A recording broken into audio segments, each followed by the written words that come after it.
Students, today in English we are going to read chapter 3.1 Gardens and Gardening.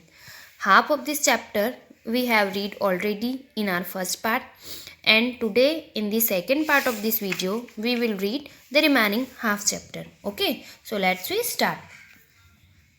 Planting the seeds. हम लोगों ने देख लिया था पहले कि जो है गार्डन क्या होते हैं और गार्डन्स कितने टाइप के होते हैं, और अगर हमें कोई गार्डन लगाना है तो हमें किन किन चीज़ों का ख्याल रखना चाहिए. अब हम लोग देखेंगे प्लांटिंग द सीड्स, कि जब आप गार्डन लगाने जा रहे हैं तो आप सीड को जब प्लांट करेंगे तो आपको क्या क्या चीज़ें ध्यान में रखनी है. In a garden seeds are mostly planted in rows. आपको पता है कि गार्डन में जो है जो सीड्स हम प्लांट करते हैं तो कैसे प्लांट करते हैं, इन अ रो, एक लाइन में प्लांट करते हैं सारे सीड्स, है ना. हम गार्डन में देखते हैं तो सब लोग एक लाइन से लगे हुए हमको दिखते हैं. तो आप जी जब भी सीड्स को प्लांट करेंगे तो इन अ रो, एक लाइन में ही उनको प्लांट करेंगे. They are planted in specially prepared seed beds. और जो बीज हैं वो कहाँ पे प्लांट किए जाते हैं, पहले से ही उनके लिए सीड बेड प्रिपेयर किए जाते हैं. हम लोग देखते हैं ना खेतों में पहले ही उनके लिए क्यारियाँ बनाई जाती है, ठीक है. तो उनके लिए वो सीड बेड प्रिपेयर किया जाता है और फिर उनमें सीड्स बोए जाते हैं. As a rule they should be sown twice their diameter deep. और जैसा कि एक रूल होता है, उनको लगाने का एक तरीका होता है कि उनको उनके बीच के डायमीटर से जो है 2 गुना अंदर तक उनको लगाया जाता है, मिट्टी में बोया जाता है. Then they should be covered with fine soil so that the surface remains loose and moist. और उसके बाद में उनको लगा कि उनको फाइन सॉइल से, बिल्कुल सॉइल से उनको ढक देते हैं, जिससे कि क्या होता है जो सरफेस होती हैं मिट्टी की वो लूज रहती हैं और उसमें मॉइस्चर रहता है, ठीक है. These will help in sprouting of seeds and in the growth of seedlings. और ये जो है जो मॉइस्ट हो रहता है और ये जो लूज हमारी हो जाती है सरफेस, ये किस चीज़ में हेल्प करती है, जो हमारा सीड है उसके sprouting means producing new shoots और लीव्स बिगनिंग टू ग्रो, ठीक है. जैसे कि वो बीज से लीव्स निकलने लगती है छोटी छोटी, और फिर क्या होता है in a growth of seedling, और धीरे धीरे वो एक यंग प्लांट बनना शुरू कर देते हैं सीड्स. सम सीड्स स्प्राउट इन 3 और 4 डेज. कुछ सीड्स जो हैं वो 3 और 4 डेज में ही प्लांट बनने के लिए प्रिपेयर होने लगते हैं. अदर में टेक अ वीक और मोर. लेकिन कुछ सीड्स को 1 वीक या उससे ज़्यादा का टाइम लग सकता है. As soon as the seeds have begun to sprout, the new seedling must be taken great care of. और जैसे ही सीड्स जो हैं वो स्प्राउट होते हैं और सीडलिंग बनना स्टार्ट होता है, तब हमें प्लांट्स की बहुत ही केयर करना पड़ती है. This is the most important time in the life of a plant, जो कि एक प्लांट की लाइफ में बहुत ही इम्पोर्टेंट टाइम होता है. If it is not watered properly and tiny plantlet will die very soon. और अगर इस टाइम में हम केयर नहीं करते हैं, जैसे प्रॉपर वाटरिंग नहीं करते हैं, कुछ ख्याल नहीं रखते हैं, तो क्या होता है वो जो टाइनी प्लेटलेट्स आती हैं, छोटी छोटी लीव्स आती हैं, छोटे छोटे प्लांट्स जो होते हैं वो जल्द ही डाई हो जाते हैं, सूख जाते हैं. Sometimes we need to remove a growing plant to another place. कभी कभी क्या होता है हमको कैसी प्लांटिंग करना पड़ती है कि एक प्लांट को हमने बोया और हम उसको वहाँ से रिमूव करके फिर दूसरी जगह पे प्लांट करते हैं. इट इज़ कॉल्ड ट्रांसप्लांटिंग, और ये चीज़ कहलाती है transplanting. It has to be done quickly. और जब भी हम ट्रांसप्लांटिंग कर रहे हैं, जैसे यहाँ हमने कोई कोई प्लांट लगाया, उसको हमको यहाँ लगाना है, तो वो जो हमारा प्लांट है उसको यहाँ से रिमूव करके यहाँ पे लगाना ट्रांसप्लांटिंग कहलाती है. और ये ट्रांसप्लांटिंग जो है बहुत ही क्विकली होनी चाहिए. The root must be kept moist and surrounded by earth. और जो इसके रूट्स हैं वो मॉइस्ट होनी चाहिए, ठीक है, नमी होनी चाहिए उनमें, और उनके चारों तरफ हम क्या होनी चाहिए, मिट्टी. तभी आप जब उनकी रूट्स मिट्टी में होती हैं और अगर आप उनको एक प्लेस से दूसरी प्लेस पे ट्रांसप्लांट करते हैं तो वो दूसरी प्लेस पे ट्रांसप्लांट हो जाता है, चलने लगता है. लेकिन अगर उसकी रूट्स कवर नहीं होती तो फिर वो नहीं चलता है. Many seedlings are not easy to transplant. बहुत सारे जो सीडलिंग्स होते हैं उनको ट्रांसप्लांट करना इजी नहीं होता। Such seeds should be sown in the spot where they are to grow. तो ऐसे सीड्स को वहीं पे बोया जाता है जहाँ पे कि उन्हें ग्रो करना है। If the seedling come up to closer together they should be thinned out. और जब कभी कभी कुछ सीडलिंग्स बहुत ही पास पास बो देते हैं, बहुत ही क्लोज होते हैं वो एक दूसरे के, तो फिर हमको क्या करना पड़ता है, हम उनमें से कुछ को रिमूव करके उनको दूर दूर कर देते हैं। Now garden tools. आपके गार्डन में कौन कौन से टूल्स यूज़ होते हैं?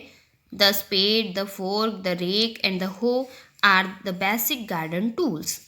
स्पेड, ठीक है, ये है picture, this is spade, fork, rake, hoe, ये सारे क्या हैं?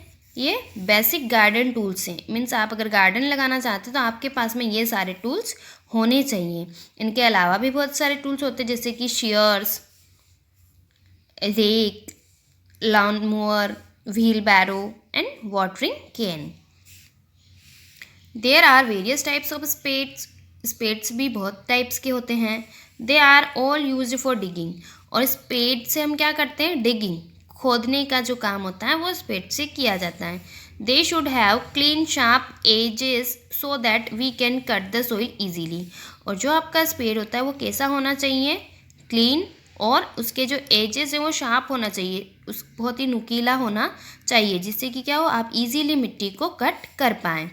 Fork with 4 tines are also use for digging. अब हम लोग देखते हैं फोर्क। फोर्क में क्या होता है? ऐसे नुकीले कांटे जैसा होता है, ठीक है, नुकीले नुकीले होते हैं, और ये जो हैं इनसे क्या होता है, इसका यूज़ भी डिगिंग के लिए ही किया जाता है। Some fork have larger number of tines. कुछ फोर्क ऐसे होते हैं जिनमें कि बहुत ज़्यादा टाइन्स होते हैं, जैसे ये जो नुकीले निकले हुए हैं कोने, ये बहुत ज़्यादा होते हैं। They are used for handling manure and similar materials. तो इनका यूज़ इनका यूज़ कहाँ किया जाता है? जब हमें कोई मैन्योर मिक्स करना हो या फिर कुछ और मटेरियल मिक्स करना हो तो उसके लिए फोर्क का यूज़ किया जाता है। The rake is used for smoothing the soil after it has been dug. और जब हम लोगों ने सोइल को फोर्क से, स्पेड से डिग किया है, उसके बाद में उसको फाइन स्मूथ करने के लिए, बिल्कुल बारीक करने के लिए किसका यूज़ करते हैं? रेक। ओके, ये जो रेक हैं ये डिफरेंट टाइप्स के होते हैं, तो ऐसे रेक का यूज़ करके हम सॉइल को स्मूथ कर लेते हैं। It is also used for gathering leaves and grass that has been cut. और कभी कभी जब हमने लीव्स और ग्रास जो कट कर ली हैं उनको इकट्ठा करने के लिए भी रैक का यूज़ किया जाता है। The hoe is use to loosen soil and uproot weeds. और जो हमारी होई होती हैं, हो जो हमारी होती हैं, इसका यूज़ किया जाता है मिट्टी को लूज़ करने के लिए। और जो हमारा वीड्स होती है, मीन्स जो ऐसे प्लांट होते हैं जिन्हें हम नहीं बोते हैं और वो उग जाते हैं एक्स्ट्रा, जो कि कचरा होता है, तो उनको निकालने के लिए भी हो का यूज़ किया जाता है।